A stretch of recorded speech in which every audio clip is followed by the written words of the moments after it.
چوتھا خطبہ، انسانی خودی، اس کی آزادی اور بقا۔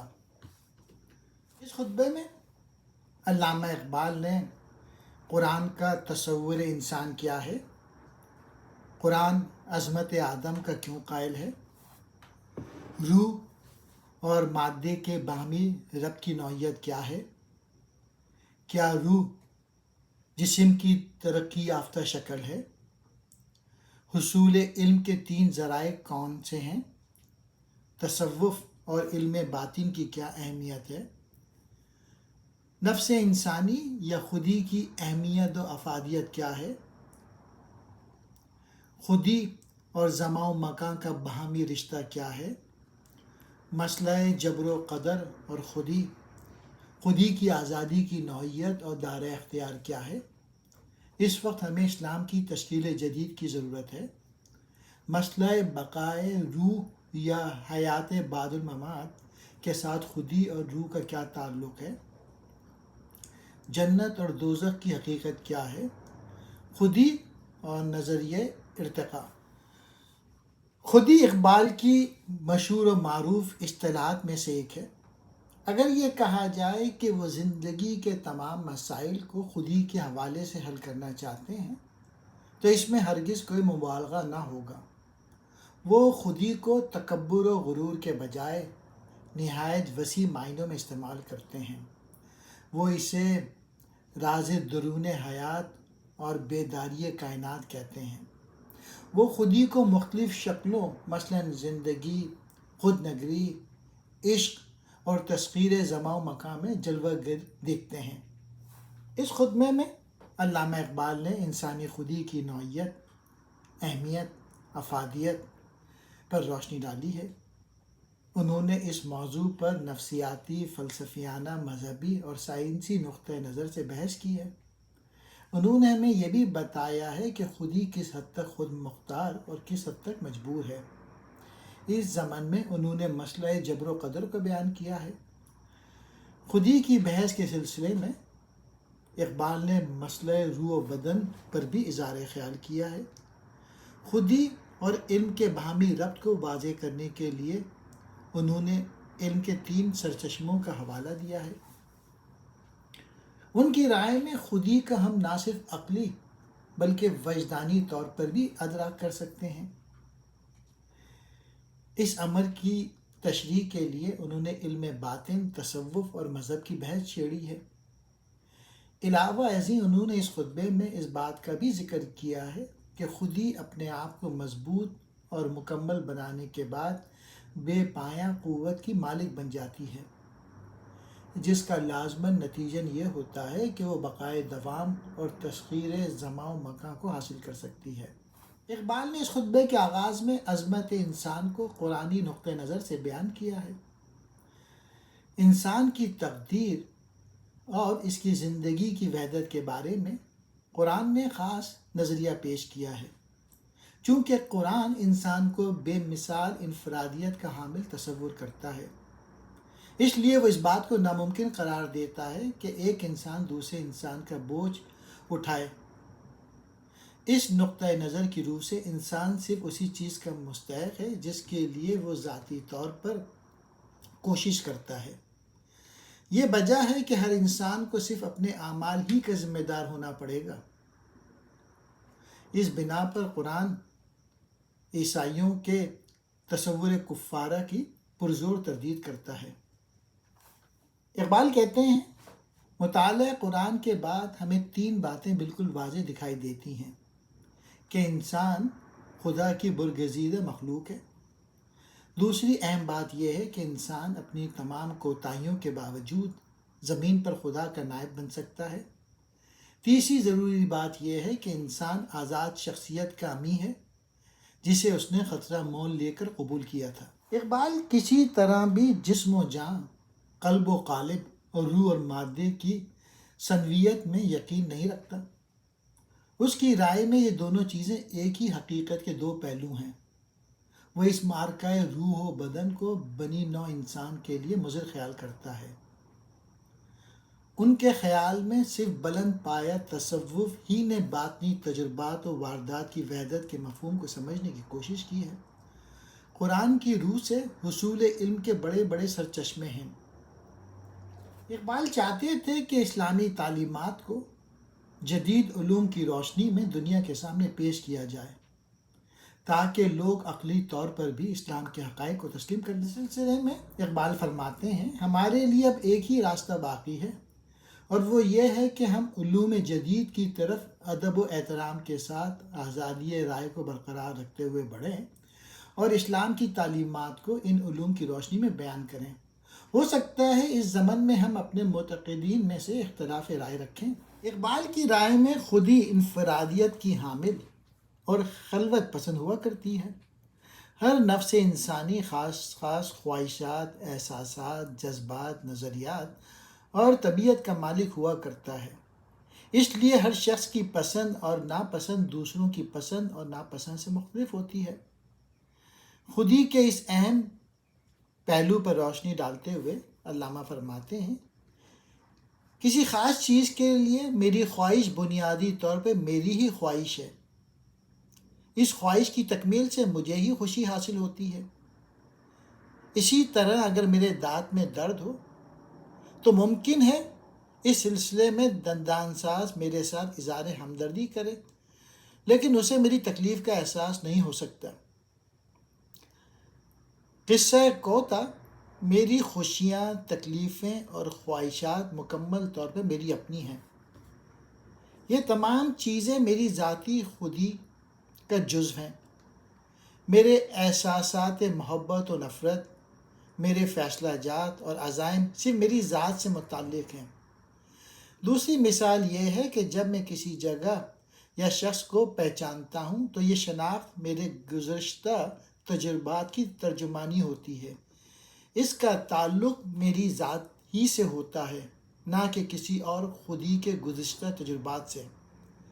ہم اپنی ذہنی کیفیات کے اس بے مثال باہمی ربط کو لفظ میں یا انا کے ذریعے ظاہر کرتے ہیں، اور یہاں سے نفسیات کا ایک اہم مسئلہ ظہور پذیر ہونے لگتا ہے۔ اس میں انا کی نوعیت کیا ہے؟ اس خطبے میں خودی کی دو امتیازی خوبیاں، انفرادیت پسندی اور خلوت گزینی بیان کرنے اور خودی اور زمان و مکان کے مسئلے پر تبصرہ کرنے کے بعد اقبال خودی پر روشنی ڈالتے ہیں۔ اس زمن میں انہوں نے مختلف فلاسفر کے نظریات بیان کیے ہیں۔ خودی ایک سادہ اور ناقابل تقسیم روحانی جوہر ہے جو ہماری ذہنی اور نفسیاتی کیفیات سے کلیتاً مختلف ہے۔ یہ روحانی جوہر وقت کے اثرات سے بالکل پاک ہے۔ اقبال کی رائے میں ہمارے احساسات ہی ہماری فعال خودی کا دوسرا نام ہے۔ وہ خودی کی تشکیل و تعمیر اور ماحول کے درمیان گہرا ربط محسوس کرتے ہیں۔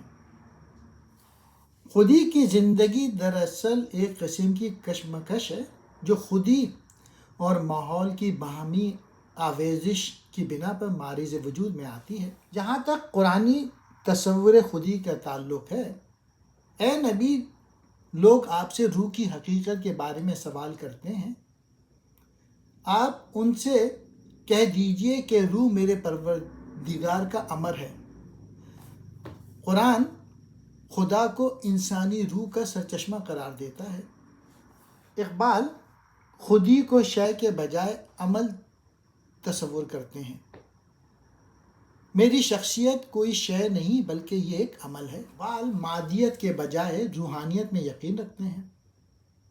جہاں تک روح و بدن کے باہمی رد عمل کا تعلق ہے، اقبال شروع میں روح احوال سے مغلوب و متاثر ہوتی ہے، لیکن بعد ازاں یہ مراحل طے کرتے ہوئے بدن اور مادے کی غلامی سے مکمل طور پہ آزاد ہو جاتی ہے۔ خدا نے خودی کو آزادی عمل عطا کی ہے۔ قرآن حکیم کہتا ہے کہ انسان کو خیر و شر کے دونوں راستے دکھا دیے گئے ہیں، اب وہ جسے چاہے اختیار کرے گا۔ گویا کہ نفس انسانی کو آزادی انتخاب دی گئی ہے۔ خودی کی آزادی اور دعا کی اہمیت کے بارے میں اقبال فرماتے ہیں، فی الحقیقت جب ہم مادی فطرت کی اس طرف توجہ کرتے ہیں تو خود ہی اپنے خارجی ماحول کو سمجھ کر اس پر تسخیر حاصل کر لیتی ہے۔ اس طرح فطرت کے ادراک اور تسخیر کی بنا پر اسے آزادی نصیب ہوتی ہے۔ خودی کی سرگرمی میں ہدایت کاری اور مقصد کوشی کا جو عنصر پایا جاتا ہے، اس سے یہ امر واضح ہو جاتا ہے کہ خودی ایک آزاد شخصی تعلیل ہے اور وہ انائے مطلق کی آزادی میں شریک ہے۔ اسلام روزمرہ نماز کی ادائیگی کا حکم دیتا ہے تاکہ ہماری خودی اختیار و حیات کے آخری سرچشمے کا قرب حاصل کرے۔ اقبال بڑی صدق دلی سے اس حقیقت کے اعتراف کرتا ہے کہ گزشتہ کئی صدیوں سے عالم اسلام میں رسوا کن تقدیر پرستی کا دورہ ہے۔ اس تقدیر پرستی کی زیادہ تر وجوہات فلسفیانہ افکار، سیاسی مصلحتیں اور زوال پذیر جذبہ حیات ہیں۔ انسانوں نے اپنی ذاتی حماقتوں اور ناکامیوں پر پردہ ڈالتے ہوئے خدا کو ہر فعل کا اسباب سبب بنایا ہے۔ اس کا آغاز تقریباً دمشق کے ابن الوقت حکمرانوں کے دور حکومت میں ہوا تھا۔ انہوں نے واقعہ کربلا میں جن بدعمالیوں کا مظاہرہ کیا تھا، ان کا زیادہ تر تعلق ان کی ذات سے تھا، لیکن انہوں نے اپنی تمام بدعمالیوں کو قسمت کے سر تھوپ دیا۔ قرآن کی تقدیر پرستانہ تفسیر نے بلا شبہ ملت اسلامیہ پہ دور رس اثرات ڈالے ہیں۔ اس تقدیر پرستی کا نہ صرف مسلمان حکماں بلکہ دور حاضر کے بعض بلند پایہ غیر مسلم فلاسفر بھی شکار ہوئے۔ الغرض اسلام نفی ذات کے بجائے اثبات ذات کی بڑی شدومت سے تعلیم دیتا ہے۔ انسان کی خودی موت کے بعد بھی باقی رہے گی، کیونکہ روز حساب اسے اپنے گزشتہ اعمال کا نتیجہ بذات خود دیکھنا پڑے گا۔ یاد رہے کہ خودی محنت اور عمل کی بدولت مضبوط ہوتی ہے۔ استحکام و عروج حاصل کرنے کے بعد خودی بقائے دوام کی مستحق ہو جاتی ہے۔ اقبال کے خیال میں اعمال کی دو قسمیں ہیں: خودی کو برقرار رکھنے والا عمل اور خودی کو برباد کرنے والا عمل۔ اقبال ہر اس عمل کو قابل ستائش، عمدہ اور صالح خیال کرتے ہیں جو خودی کی مضبوطی کا باعث بنے۔ اس کے برعکس وہ ہر اس انسانی سرگرمی کو مضر سمجھتے ہیں جو ضعیف خودی کا سبب ہو۔ جد و جہد محنت کی بدولت حیات جاوداں اور بقائے دوام نصیب ہوتی ہے۔ چنانچہ اقبال فرماتے ہیں، بقائے ذات کی ہمارا پیدائشی حق نہیں، بلکہ ہمیں اسے ذاتی کوششوں کی بدولت حاصل کرنا پڑے گا۔ انسان صرف اس کے لیے امیدوار ہے۔ ان کے خیال میں خودی کو برقرار رکھنے والے عمل کا اصول یہ ہے کہ انسان نہ صرف اپنی خودی بلکہ دوسرے لوگوں کی خودی کا بھی احترام کرے۔ کہتے ہیں کہ خدا اس چیز کو ہمیشہ کے لیے مٹانا نہیں پسند کرے گا جس کے ارتقاء کے لیے عرصہ دراز لگا ہو۔ سچ تو یہ ہے کہ کوئی فنکار اپنے شاہکار کو برباد نہیں کرنا چاہتا۔ اس کے بعد اقبال نے اس بات پر اظہار خیال کیا ہے کہ مسلمان حکماں میں اس امر پر اتفاق نہیں کہ موت کے بعد روح کے ساتھ جسم کو بھی دوبارہ زندہ کیا جائے گا۔ علاوہ ازیں وہ جنت و دوزخ کو مقامات کے بجائے نفس کی کیفیات سمجھتے ہیں۔ قرآن حکیم کی تعلیمات کی روشنی میں ہمیں یہ حقیقت معلوم ہوتی ہے کہ جسم کے خاتمے کے ساتھ ہی روح یا نفس کی زندگی اختتام پذیر نہیں ہوگی۔ موت کے بعد بھی خودی کا ارتقاء جاری رہے گا۔ زندگی چونکہ وحدت و تسلسل پر بنیاد ہے، اس لیے ارتقائے ذات جنت میں بھی برقرار رہے گی۔ اقبال ارتقائے خودی کے علاوہ بقائے خودی میں بھی پختہ یقین رکھتے ہیں۔